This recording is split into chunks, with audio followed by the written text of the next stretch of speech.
Okay చేశారు, బాగానే ఉంది. మరి దానికి అందరికీ న్యాయం చేశారా? అది అడిగితే రెండోసారి స్కిల్ మ్యాట్రిక్స్ ఎందుకు తీయలేదంటే ఎప్పుడు తీయనని ఎక్కువ తీశాను నేను 500 అంటున్నారు. 500 ఏంటండి, 1000 తీయాలా? ఎందుకంటే గతంలో పాలించింది మీరే, మా జీవితాలు నాశనం చేసింది మీరే. 1000 తీసే 500 తీసాను గొప్ప చెప్పుకుంటే ఎందుకు? ఎవరికా గొప్ప? ఇప్పుడు 2 నెలలు 3 నెలలతో వాళ్ళు పెట్టిన 16 సంవత్సరాల క్రైటీరియా మొత్తం పోయింది. 2 నెలలు 3 నెలలతో మిస్ అయ్యి ఉన్నారు. 6 సంవత్సరాలకు తీయాల్సిందని 16 సంవత్సరాలు చేసావు.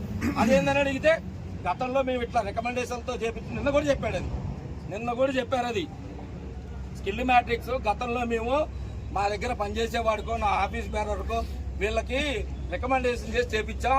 అన్యాయం జరిగింది, అందుకే సీనియర్లు తీసాం. మరి అన్యాయం చేసి దుర్వేనప్పుడు అందరు సీనియర్లు చేయాలి కదా. సీనియర్కి జూనియర్కి తేడా ఉండాలని కొత్త గ్రేడ్లు తెచ్చింది మీరే. మళ్ళీ అదే సీనియర్లకి న్యాయం చేయలేము, తర్వాత చేస్తామంటున్నారు. ఎప్పుడు చేస్తారండి? ఎప్పుడు చేస్తారు? స్కిల్ మ్యాట్రిక్స్ ఎప్పుడు అమలు చేయాలా? 13th LTA అగ్రిమెంట్ అయినా 6 నెలల్లో చేయాలా? దాన్ని ఎప్పుడు చేశారు? అగ్రిమెంట్ అయిపోతున్న 8 నెలల ముందు చేశారు. రెండోసారి రిజిస్టర్ జనవరిలో అన్నారు. ఆ జనవరిలో ఎడిపోయిందో తెలియదు. అవన్నీ ఏం జరిగిందో కూడా అందరికీ తెలుసు. టైం వచ్చినప్పుడు ఇదే గేట్ దగ్గర వాటి భాగవతం కూడా బయటపడతాం. కంగారు అందరూ కొంచెం రియాక్ట్ అవుతున్నారు. మనకి కావాల్సింది ఒక జీతం కాదు, గుర్తుపెట్టుకోండి. మళ్ళీ ఒక జీతం కోసం మనం పోరాడట్లేదు ఈసారి. జీతంతో పాటు మనకు ఉద్యోగ భద్రత కావాలి. సీనియారిటీ ఏంటండి నాకు అర్థం కావట్లేదు. 40 సంవత్సరాల లిమిట్ ఎందుకు? మనం ఎక్కడ పనిచేస్తున్నాం? బయట కంపెనీలో పనిచేసి వచ్చి ఇక్కడ మనకు ఉద్యోగం కావాలని అడగట్లే. ఇదే కంపెనీలో పనిచేస్తున్నాం. ఇదే కంపెనీలో పనిచేస్తున్నప్పుడు క్యాజువల్ టు ఎంప్లాయ్ అవ్వడానికి నీకు మధ్యలో ఏ సీనియారిటీ ఎందుకు? నువ్వు ఆల్రెడీ చేసేది ఎంప్లాయ్ పేసే. ఒకవేళ నీకు డైరెక్ట్ పర్మనెంట్ ఉద్యోగం ఇచ్చి డైరెక్ట్గా ఆపరేటర్ చైర్లో కూర్చోబెట్టినా నువ్వు ప్లాన్ నడిపే దమ్ముంది మన వాళ్ళకి. ఆ దమ్మున్న వాళ్ళు మళ్ళీ సీనియారిటీ పెట్టి మనం అడక్కే ఇవన్నీ వచ్చింది. మనం అడక్కే ఈసారి చెప్తున్నాం. అన్ని ప్రతిదీ స్టెప్ బై స్టెప్ వెళ్తున్నాం. ప్రతిదానికి మా ఆవేశపడి ఒక్కసారి లాగా పోవద్దు. చిన్నగా అడుగుతున్నాం. వాళ్ళకి ఇప్పుడు దాకా వాళ్ళకి టైం ఇచ్చాం. రేపుతో లాస్ట్ పంగనామాలు పెట్టిపోయారు, అయిపోయింది. వాళ్ళు మళ్ళీ హైదరాబాద్ పోయారు. వాళ్ళకి కావాల్సింది వాళ్ళు తెచ్చుకుంటారు. అగ్రిమెంట్ ఎప్పుడు అయిపోతుందని అడిగితే అయితే 20వ తారీఖులో అయిపోయింది, లేకపోతే 6 నెలలు పట్టిద్ది అంటున్నారు. 6 నెలలు పట్టిద్ది అంటున్నారు. ఈ 10వ తారీఖు 15వ తారీఖు జనరల్ బాడీ మీటింగ్ పెడతారు. అందరికీ తెలుసు ఏం జరుగుతుందో, అందరికీ తెలుసు. పోయినసారి అగ్రిమెంట్ చేసింది నువ్వే. దాంతోపాటు పోయినసారి అగ్రిమెంట్లో కూర్చున్న మేనేజ్మెంట్, ఇప్పుడున్న మేనేజ్మెంట్, మీ ఇద్దరికి అండర్స్టాండింగ్ ఉంది. మీ ఇద్దరు అండర్స్టాండింగ్ మధ్యలో 6 నెలలు ఎందుకు పోస్ట్ పోన్ అయితే మళ్ళీ ఇంటేం అగ్రిమెంట్ చేసి తీసుకొస్తా అంటున్నారు. ఇంటేం అగ్రిమెంట్ అన్నారు అంటే ఇవాళ అయిపోవాలి, రేపు 5 రోజుల తర్వాత జనరల్ బాడీ పెట్టాలి. మనకి ఏప్రిల్ శాలరీ మేలో పడింది కాబట్టి వాళ్ళకి ఏప్రిల్ నెల ఒకటి ఉంటుంది. ఆ ఏప్రిల్ నెల వరకు ఆగుతారు. మన వేసిన కాంట్రాక్ట్ కార్మికులు ఈసారి ఇన్ని రకాలుగా కొంచెం ఆలోచించి ఏం కావాలో అడుగుతున్నాం కాబట్టి దాన్ని లేట్ చేస్తున్నారు. అది ఎన్ని రోజులైనా కానివ్వండి, మనం చేసే ప్రతి కార్యక్రమం వాళ్ళకి తగలాల. నెక్స్ట్ మేము అనుకుంటున్నాం జేఏసీ తరఫున ప్రతి డిపార్ట్మెంట్, ఏ డిపార్ట్మెంట్ వైజ్ ఆ డిపార్ట్మెంట్ వైజ్ బయట మీటింగ్ పెడదామని చూస్తున్నాం. డిపార్ట్మెంట్ వైజ్ మీటింగ్ పెట్టినప్పుడు మీరు కూడా రాండి. ఎందుకంటే మనలో ఆలోచన రావాలి. మనలో ఆలోచన రావాలంటే ప్రతి వర్కర్ దగ్గరికి మీరు లోపల పోలేము. నేను డ్యూటీకి వస్తా, ఏసీపీ డ్యూటీలో మీ దగ్గరికి రాలేను. కొంచెం ఇప్పుడు మీరు టైం చెప్పి ఆ టైంకి అక్కడ రమ్మన్నప్పుడు రాని. మీరు కూడా ఏం జరుగుతుందో, మీకేం కావాలో మీరు చెప్పండి. మనకేం కావాలో మనం అడుగుదాం. దాని ప్రకారం ఆలోచించుకొని పోదాం. ఆ పోయే వాళ్ళని పోనీ అంటే వాళ్ళకి అవసరం లేదు, మనం కష్టపడితే వాళ్ళు జీతాలు తీసుకుంటారట్లే కానీ వదిలేయండి. వాళ్ళు నేను వచ్చి చెప్పారు, అంతా అడిగినాం, మాకు ఈ కావాలని అడిగితే ఏమన్నారు? అసలు అగ్రిమెంట్లో ఏం జరుగుతుందో చెప్తారని పిలిస్తే ఒక దండం పెట్టారు. అట్టిపని తెచ్చినాం, ఏసీ తెచ్చినాం అని తప్ప వేరే చెప్పలే. ఆ వీడియో గ్రూపుల్లో పెట్టాను చూడండి. ఆండ్రాయిడ్ ఫోన్ ఉన్న వాళ్ళు ప్రతి ఒక్కరి ఫోన్కి వస్తుంది. అన్ని గ్రూపులు ఉన్నాయి, 4 గ్రూపులు ఉన్నాయి. ఐటీసీ గ్రూపుల్లో పెట్టాం. రెస్పాండ్ అవ్వండి. వీళ్ళు ఏం అడుగుతున్నారు, వాళ్ళు ఏం సమాధానం చెప్తున్నారు చూడండి. ఇక్కడైనా మనం మనం ఒక్కటే చెప్తున్నాం, మళ్ళీ చెప్తున్నా, ఒక జీతం కోసం కాదు ఈసారి చేసే పోరాటం. ఒక జీతం దగ్గర ఆగిపోవద్దు. మనకి సర్వీస్ వెయిటేజ్ లాంటివి చాలా ఉన్నాయి. వీఆర్ఎస్ స్కీమ్ ఉంది, తర్వాత ఫైనల్ సెటిల్మెంట్ స్కీమ్ ఉంది. ఫైనల్ సెటిల్మెంట్ స్కీమ్ ఇంత ముందున్న దాన్ని 13th LTA లేపేసుకొని వచ్చారు. నాకు 30 సంవత్సరాలు నేను కష్టపడ్డా, 40 సంవత్సరాలు కష్టపడ్డా. నాకు 10 సంవత్సరాలు 15 సంవత్సరాలు సీనియారిటీ ఉంది. మోకాళ్ళలో గుజ్జు జరిగిపోయింది. నేను ఫైనల్ పెట్టుకొని పోతా. ఇప్పుడు ఆ ఛాన్స్ ఉందా మనకి? లేదు, ఎత్తేసారు. నువ్వు పోతే పో అంతే. 4 లక్షలు మనం కట్ చేసిన జీతమే ఇస్తుంది కంపెనీ. మన వాళ్ళు ఎవరైనా చనిపోతే మేనేజ్మెంట్ తరఫున 1 రూపాయి వస్తుందా? వాళ్ళు ఎక్కడ పనిచేశారు? మన కంపెనీలో పనిచేశారు, మనతో పాటు పనిచేశారని సానుభూతితో మనం ఇస్తున్నాం. కంపెనీ కోసం కష్టపడిన వాళ్ళు 1 రూపాయి ఇస్తున్నారా? ఇక్కడ నుండి జరిగే యుద్ధం అయిపోయింది. ఆర్యూలతో మనకు సంబంధం లేదు. ఇంకా వాళ్ళకి దండాలు పెట్టినా మనకు జరగాల్సింది జరగవు. C4 బాధితులంతా ఆ ఇంటి చుట్టూ తిరిగారు.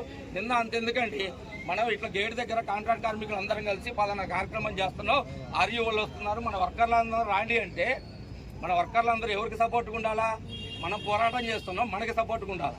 నిన్న ఆర్యూ ఆయన అమ్మట ఒక 50 బండ్లు వేసుకుని ర్యాలీకి వచ్చారు. అందులో సగం మన కాంట్రాక్ట్ కార్మికులే ఉన్నారు, సగం మన వాళ్ళే. ఎందుకు మళ్ళీ అదే వాళ్ళు సగం మన వాళ్ళు తర్వాత ఇచ్చాడని అడిగాం. అడిగితే మేము కరిటియా పెడుతున్నాము, మరి 4-5 రోజుల్లో చేస్తామని చెప్పేసి ఆ రోజు చెప్పడం అయింది. మరి ఇంతవరకు కూడా ఎందుకు చేయలేదని చెప్పేసి నేను అడుగుతా ఉన్నాను. ఈ విధంగా మనం అప్పటి నుంచి అడిగినా కానీ మరి ఆయన ఇంతవరకు ఒక సమాధానం కూడా చెప్పలే. కాకపోతే మనం రిలే నిరాహార దీక్షలు చేస్తూ ఉంటే మరి నిన్న వచ్చాడు, మాకు ఫోన్ చేశాడు, మొన్న ఫోన్ చేశాడు. మేము హైదరాబాద్ నుంచి వస్తున్నాము, హైదరాబాద్ నుంచి వచ్చి మరి మీతో మాట్లాడతాం మేము అని చెప్పాడు. మరి వచ్చి ఏం చెప్పాడయ్యా అంటే, నేను అరటిపండు తీసుకొచ్చాను, క్యాంటీన్లో అరటిపండు తీసుకొచ్చానని చెప్పాడు. క్యాంటీన్ ఏసీ చేశానని చెప్పాడు. మరి అదేవిధంగా బేబీ రోల్ ఇస్తానని చెప్పాడు, డ్రమ్ములు ఇస్తానని చెప్పాడు. మరి అవన్నీ మనకు దేనికన్నా ఉపయోగపడతాయా అని అడుగుతా ఉన్నాను సోదరులారా. మనకు క్యాంటీన్లో అరటిపండు పెట్టిండు, వాస్తవమే కాదనట్లే. మరి ఏసీ చేశాడు, మనం కూర్చొని తినడానికి ఏసీ చేశాడు. మరి అదేవిధంగా వాటన్నిటి చేసినట్టు మరి స్కిల్ మ్యాట్రిక్స్ ఎందుకు 2వ దఫా ఇంప్లిమెంటేషన్ చేయలేదు, బీఆర్ఎస్ స్కీమ్ ఎందుకు ఇంప్లిమెంటేషన్ చేయలేదు అని చెప్పేసి మనం అడుగుతా ఉన్నాం. మరి కాంట్రాక్ట్ కార్మిక సోదరులారా, ఇవాళ మనము ఇప్పుడు ఒక కాంట్రాక్ట్ కార్మికుడు ఎంప్లాయ్ ప్లేస్ లో పనిచేస్తా ఉంటే మరి ఆ ప్లేస్ లో ఆ కాంట్రాక్ట్ కార్మికుడికి స్కిల్డ్ వేతనం ఇవ్వాలని చెప్పేసి మనం ఎప్పుడు అడిగాం. మరి ఆ సందర్భాలు ఉన్నాయని అడుగుతా ఉన్నా నేను. ఇవాళ ఒక పెద్ద మనిషి అడిగిండు, నేను జాయిన్ అయినప్పుడు స్కిల్డ్లో జాయిన్ అయినా ఈ రోజు వరకు నాకు స్కిల్డే వస్తుంది అని. నేను అన్నాను 2015లో మనకు సీనియర్ వెయిటేజీ ఒక ప్యాకేజ్ ఇచ్చారు నందకుమార్ గారు. 5 సంవత్సరాలు సర్వీస్ చేస్తే 20 రూపాయలు, 5 నుంచి 10 సంవత్సరాలు సర్వీస్ చేస్తే 25 రూపాయలు. మరి ఆ పైకి అలా విధంగా పెంచుకుంటూ పోయారు. మరి దాన్ని ప్రతి అగ్రిమెంట్ లో వాళ్ళు రివైజ్ చేసి ఎందుకు రాయట్లేరా అని అడుగుతా ఉన్నా. ఇవాళ ఆ విధంగా రాస్తే ఆ కాంట్రాక్ట్ కార్మికుడు ఇలా క్వశ్చన్ చేయకపోయేటోడు. ఎందుకు అని అంటే ఆయనకు 5 సంవత్సరాలు వచ్చిన తర్వాత ఎంతో అంత అమౌంట్ పెరిగేది. మరి ఈ రోజు ఆ సీనియర్ కార్మికుడు మన గేటు ముందు మరి ఎందుకు క్వశ్చన్ చేసిండు అంటే ఈ లోపాలు ఉండడం వల్లే క్వశ్చన్ చేశారని చెప్పేసి చెప్తా ఉన్నాను. ఇప్పటికీ కూడా మీకు చెప్తా ఉన్నాను, మీ అందరికీ కూడా ఆ పాయింట్ అక్కడ అగ్రిమెంట్ లో రాసి ఉంది. ఏమని అంటే సీనియారిటీ ప్రకారం వేటేజీ ఇవ్వాలని చెప్పేసి మనం ఈ సభాముఖంగా తెలియజేస్తా ఉన్నాం. 14వ వేతన ఒప్పందంలో సీనియారిటీ ప్రకారం వేటేజ్ కంపల్సరీ ఇవ్వాలని చెప్పాం. మనం 14వ వేతన ఒప్పందం మరి ఆర్యూ వాళ్ళు చేయడం కుదరదు, మేనేజ్మెంట్ తోటే మా సమస్యల్ని పరిష్కరించాలని చెప్పేసి మనం ఈ టెంట్ ద్వారా కూడా చెప్పాం. మేనేజ్మెంట్ కూడా ఇంతవరకు మరి 14వ ఎల్టీఏ సమస్యల గురించి మరి మనల్ని పిలిచి చర్చించలేదు.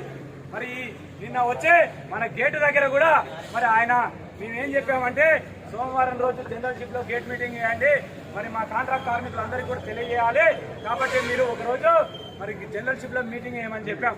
మమ్మల్ని మేము చేసే కార్యక్రమాలని ప్రతిదీ కూడా ప్రశ్నిస్తా ఉన్నారు. ఎన్ని రోజులు ఏం చేశారు, ఏం జరిగింది, ఇవన్నీ క్వశ్చన్ చేస్తా ఉన్నారు. కాబట్టి మీరు వచ్చి జనరల్ షిప్ గేట్ మీటింగ్ చేయమని చెప్పాం. చెప్తే మేము ఇవాళ రాత్రికే మళ్ళీ హైదరాబాద్ పోతా ఉన్నాం.